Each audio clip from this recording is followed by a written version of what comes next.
우리 오늘 본문 말씀은 이사야 13장에서 23장에 이르는 11장에 걸친 열방의 심판 속에 나오는 이야기입니다.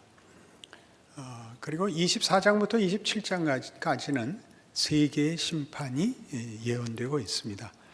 열방이라는 것은 당시 이스라엘을 중심으로 한 인근 나라들, 그 이름을 대면 알 수 있는 나라들이 앞에 차례차례 지목되고 경고되고 있고, 24장부터는 전 세계를 향한 하나님의 심판을 예언하고 있습니다.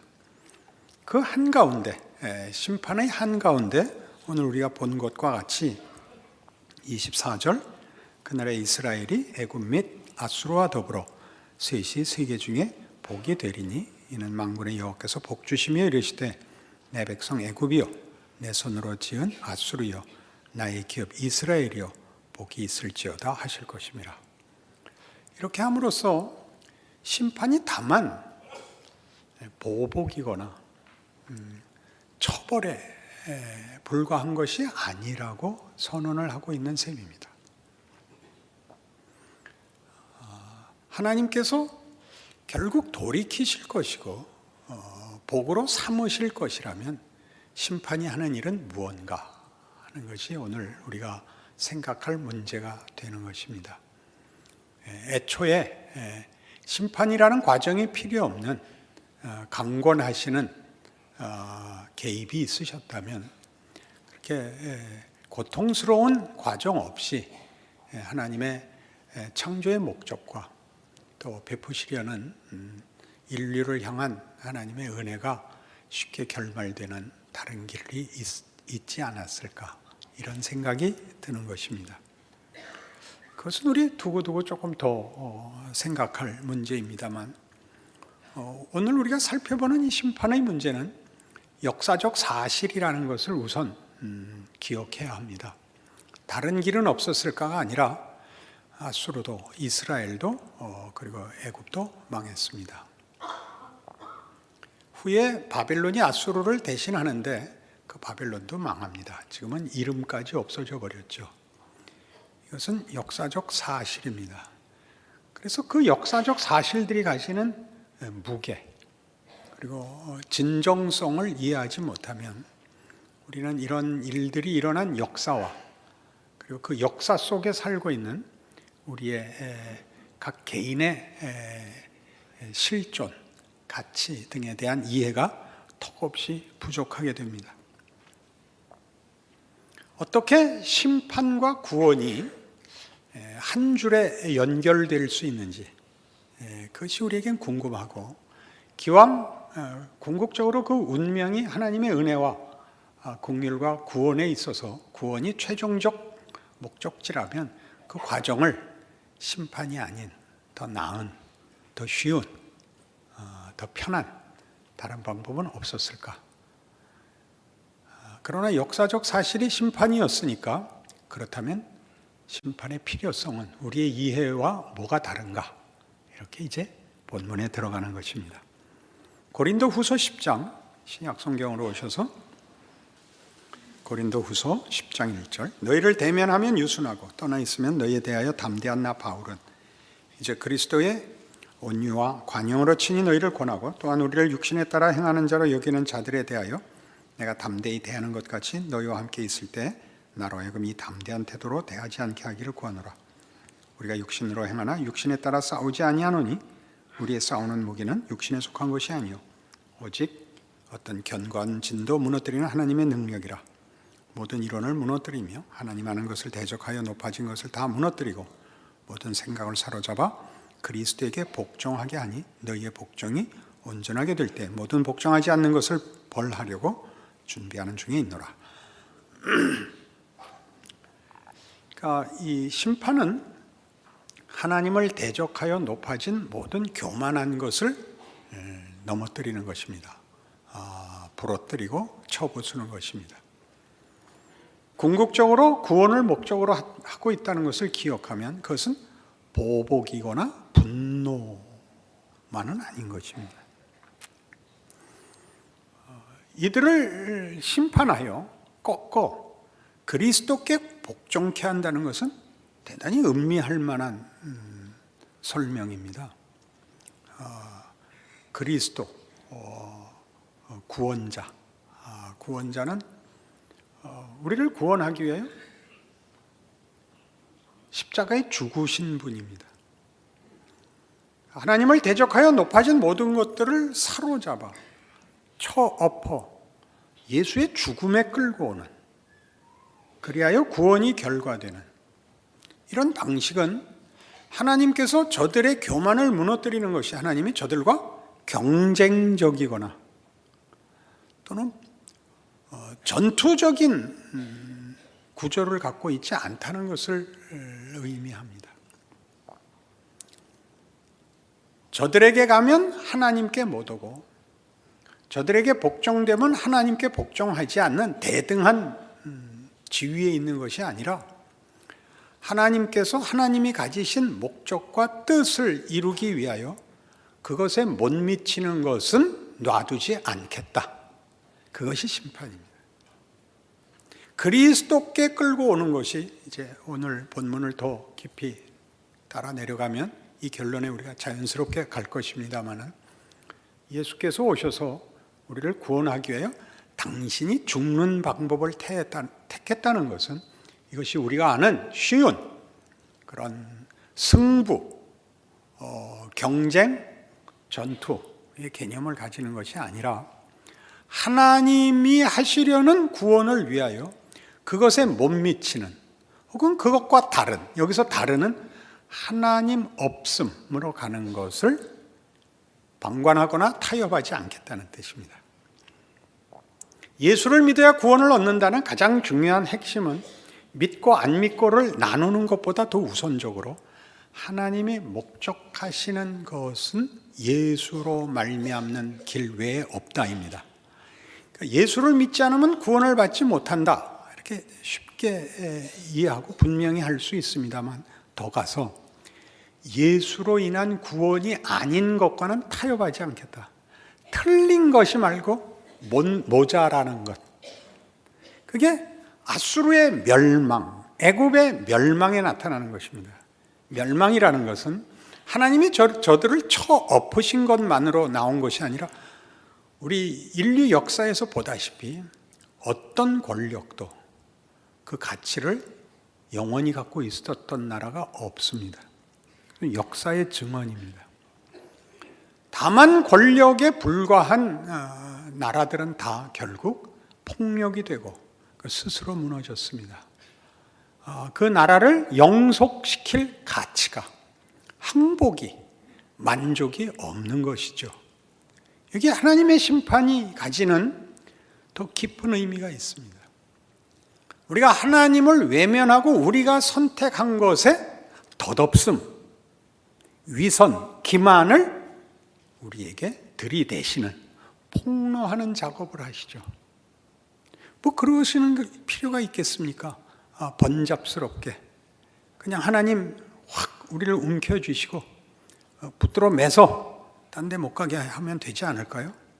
그렇게 안 하시고 이런 기회를, 이런 시간을, 이런 역사를 허락하셨습니다.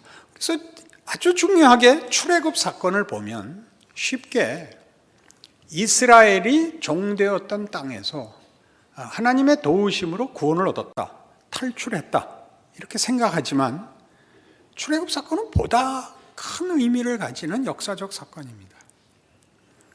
애굽이 이스라엘을 가둘 수 있었으면 애굽은 인간들에게 궁극적인 목적이 됐을 겁니다. 그것이 전부가 됐을 것입니다. 힘이 결국 바랄 수 있는 모든 기대고, 그리고 답이고 운명이고 그렇게 됐을 것인데 하나님이 그걸 깹니다. 애굽이 이스라엘이 빠져나감으로써 애굽이 완전한 운명과 지위를 가지지 못함으로써 인간이 만드는 최선의 혹은 최고의 조건, 어떤 지위 같은 것들이 궁극적인 해답이 될 수 없다는 것을 보이므로 애굽은 구원을 받죠. 이스라엘이 하나님의 은혜로 애굽을 빠져나올 수 있었듯이 바로를 꺾으신 것 같이 이스라엘을 종으로 가졌던 권력보다 큰 하나님의 은혜로 애굽을 깨므로 이스라엘을 꺼내므로 인류 모두에게 진정한 힘은, 진정한 운명은 하나님의 손에 있는 것이다. 애굽이나 아수르나 바벨론이 아니다. 이런 희망이 생기게 되는 것입니다. 또 깨우침이 있게 되는 것입니다. 못 따라오시는 얼굴이 되었습니다. 그래서 아주 재미있게 예수 그리스도 안에서 이것이 얼마나 명백하게 드러나느냐 하면 로마서 11장 너희가 전에는 하나님께 순종하지 아니하더니 11장 30절입니다. 이스라엘에 순종하지 아니함으로 이제 긍휼을 입었는지라 이와 같이 이 사람들이 순종하지 아니하니 이는 너희에게 베푸시는 긍휼로 이제 그들도 긍휼을 얻게 하려 하심이라. 하나님이 모든 사람을 순종하지 아니하는 가운데 가두어 두심은 모든 사람에게 긍휼을 베풀려 하심이로다. 만만치 않습니다. 자, 이스라엘이 불순종함으로써 이방에게 구원이 넘어갑니다. 물론 저들은 구원에서 이렇게 제외되죠. 그러나 그게 원래는 이스라엘의 순종으로 일어났어야 할 결과가 이스라엘의 불순종으로 이방에게는 사실 기회조차 없어야 됐던 것이 넘어갑니다.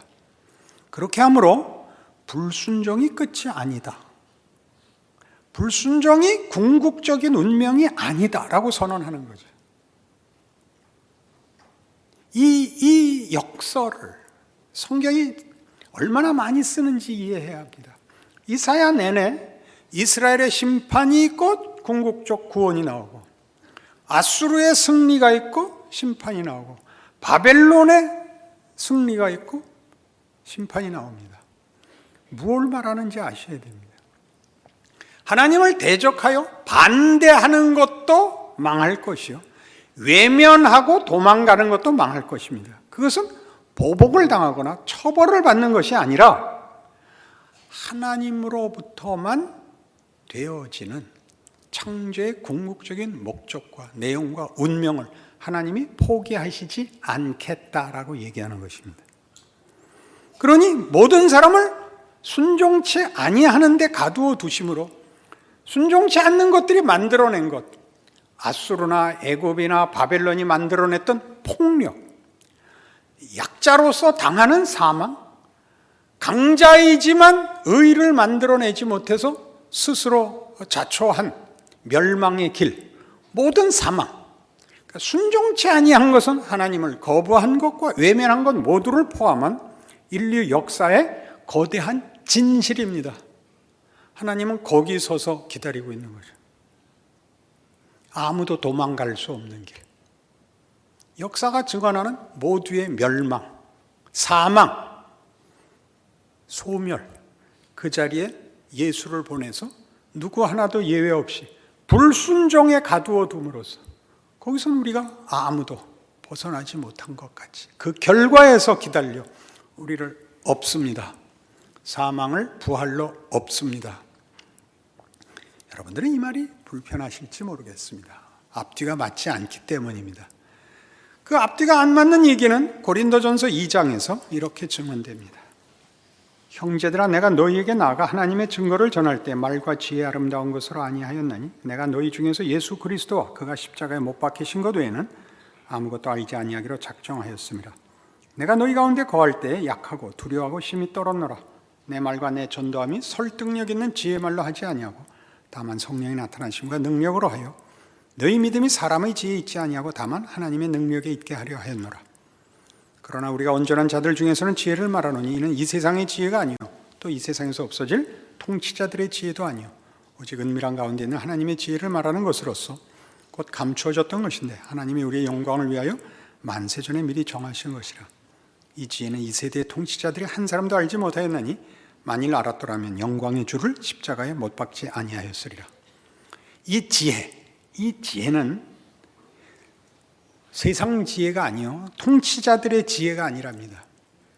이해의 지혜도 아니며 힘으로서의 지혜도 아니랍니다. 세상에서는 우세한 자가 이깁니다. 그 논리도 아니며 이해하는, 납득하는 이론적, 논리적 이해의 산물도 그렇게 이해할 수 있는 것도 아닌 지혜라고 합니다. 그 지혜는 7절에 보듯이 오직 은밀한 가운데 하나님의 지혜를 말하는 것으로서 곧 감춰졌던 것인데 하나님이 우리의 영광을 위하여 만세전에 미리 정하신 것입니다. 그것이 우리가 모르는 것의 증거는 그걸 알았더라면 예수를 못 박지 않았을 것이다 해서 분명해집니다. 예수가 메시아인 줄 모르죠. 왜요? 구원자가 죽으니까. 말이 안 맞죠. 구원자가 자기도 구하지 못하고 어떻게 남을 구하겠습니까? 중요한 증언입니다. 그리고 9절에 이 설명에 역사적 증거를 댑니다. 기록된 바 하나님이 자기를 사랑하는 자들을 위해 예비하신 모든 것은 눈으로 보지 못하고 귀로 듣지 못하고 사람의 모양 마음으로 생각하지도 못하였다함과 같으니라. 보도 듣도 못한 것이다. 기억나시나요, 이 말? 이건 이사야 64장을 인용한 것인데 우리 이사야 6장에서 하나님이 이사야를 불러 그 사명을 맡길 때 했던 예언의 반전인 것을 기억합니다. 누가 우리를 위하여 갈꼬? 내가 여기 있나이다. 나를 보내소서. 그래, 너 가라. 가서 못 보게 해라. 못 듣게 하라. 못 깨닫게 해라. 그거의 반전이죠. 하나님이 우리를 위하여 예비하신 것은 뭐라고요? 듣도 보도 못한 것이었다. 우리로서는 이해할 수 없는 것입니다. 우리의 신앙을 결정한 가장 큰 것은 무엇이었느냐? 하나님의 능력입니다. 하나님의 능력, 복음에 관한 정의였습니다. 복음에는 하나님의 능력이 나타납니다. 믿음으로 믿음에 이르게 하는 하나님의 능력입니다. 복음은 하나님의 능력입니다. 거기서 능력이라는 표현은 우리가 알고 있는 힘의 크기가 아니라 그런 것보다 큰 하나님의 지혜입니다. 1 더하기 1이 2가 아닌 것 같은 하나님의 방법, 하나님의 의지, 하나님의 목적입니다. 이것이 우리에게 그토록 납득이 가지 않습니다. 이 설명은 2장 1절부터 다시 보셔서 형제들아 내가 너희에게 나가 하나님의 증거를 전할 때 말과 지혜의 아름다운 것으로 아니하였느니 내가 너희 중에서 예수 그리스도와 그가 십자가에 못 박히신 것 외에는 아무것도 알지 아니하기로 작정하였습니다. 그가 고린도 교회에 나갈 때 제일 걱정했던 것은 4절 내 말과 내 전도함이 설득력 있는 지혜의 말로 하지 아니하고 다만 성령의 나타나심과 능력으로 하여 너희의 구원이 하나님의 능력에 있게 하였노라입니다. 지혜가 아니고 설득이 아니고 설명이 아니고 능력에 속한 것입니다. 자, 내가 너에게 나갈 때 다른 거 다 접어놓고 예수 그리스도와 그 십자가에 못 박히신 것만 기억하기로 했다. 그게 무슨 뜻일까요? 너무나 분명한 말씀, 우리 다 알고 있는 이 말씀. 예수는 하나님이 우리를 구하기 위하여 우리를 찾아오신 성육신입니다. 가장 성의 있게 찾아오시죠. 힘으로 오시지 않고 겁을 주러 오시지 않고 강요하러 오시지 않고 조작하지 않으시고 찾아오십니다. 하나님의 성의입니다. 하나님의 성의. 우리는 어떻게 대했나요? 그를 못 박았죠. 인간의 진실입니다. 인간 실력의 현주소입니다. 이 둘은 만날 수가 없습니다. 둘을 이을 수가 없습니다. 하나님은 이걸 잇고 계십니다. 하나님은 이 둘을 잇습니다. 거기에는 우리로서는 이해할 수 없는 역설이 있죠. 예수를 믿어서 가장 어려운 것이 뭘까요? 우리가 믿은 내용, 우리가 가진 약속이 그 과정 속에서 이해가 되지 않는다는 사실입니다. 소원이 있으나 하나님 응답하시지 않으며 열심을 내지만 보상하지 않습니다. 보상 받으신 얼굴들을 하고 계시는 분은 이따 남아 보십시오. 내가 물어봐야겠습니다. 우리가 그래서 입버릇처럼 하는 말은 언제나 절망입니다. 우리가 사는 이 시대 현실마저 그렇습니다. 어디를 둘러보아도 그건 역사 내내 그랬습니다. 지금이 가장 어렵다고 그렇게 얘기하시면 여러분은 복음을 그리고 진실을 모르는 것입니다.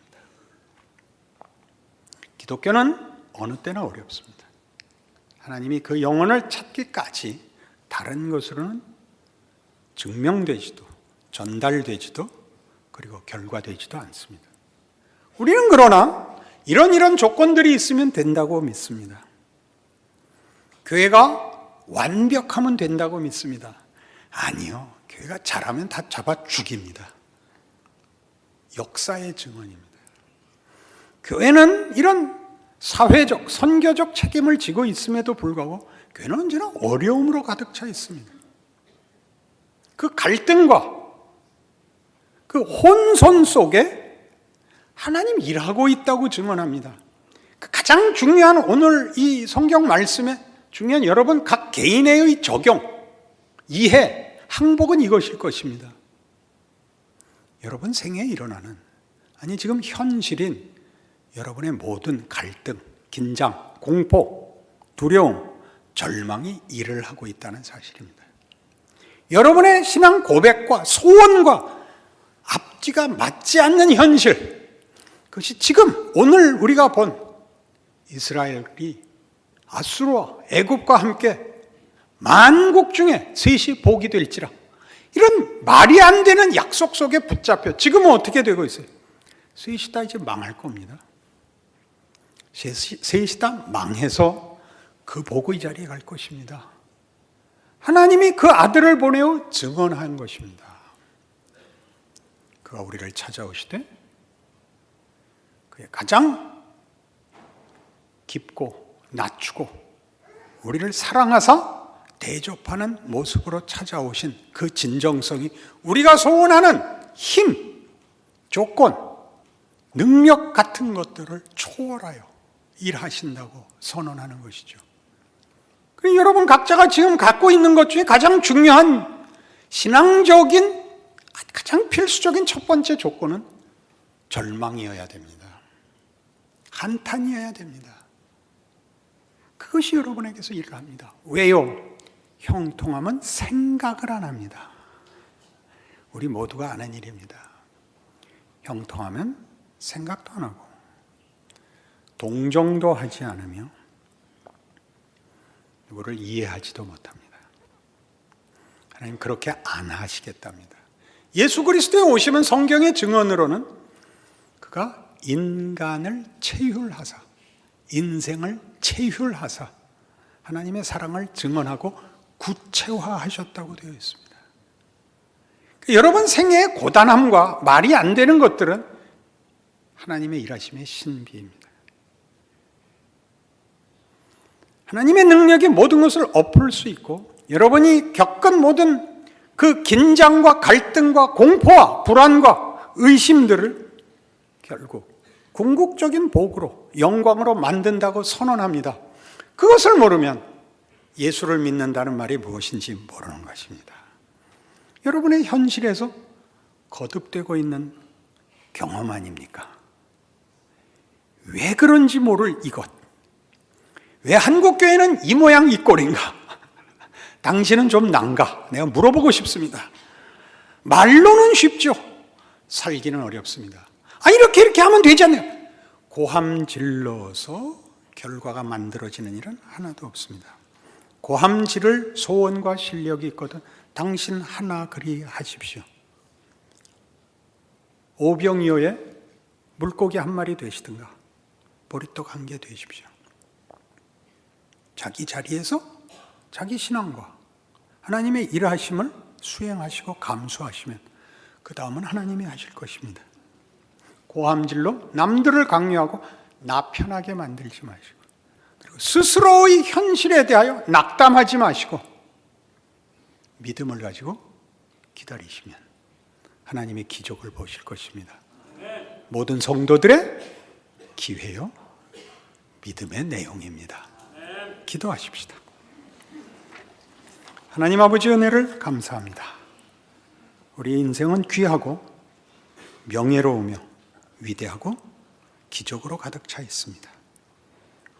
우리 마음엔 늘 절망과 의심과 분노가 가득하지만 그것이 일을 합니다. 하나님이 능력으로 함께 하시기 때문입니다. 말이 되지 않는 것, 그럴 결과가 보이지 않는 길에 하나님이 그 아들을 보내신 것 같이 우리 인생을 뒤집으실 것입니다. 그 하나님의 거룩하심과 성실하심을 근거로 하여 우리 인생을 하나님께 맡기고 순종하고 열심히 살기로 충성 다짐합니다. 복주사 기적을 경험하는 우리의 생애 되게 하여 주시옵소서. 예수님 이름으로 기도합니다.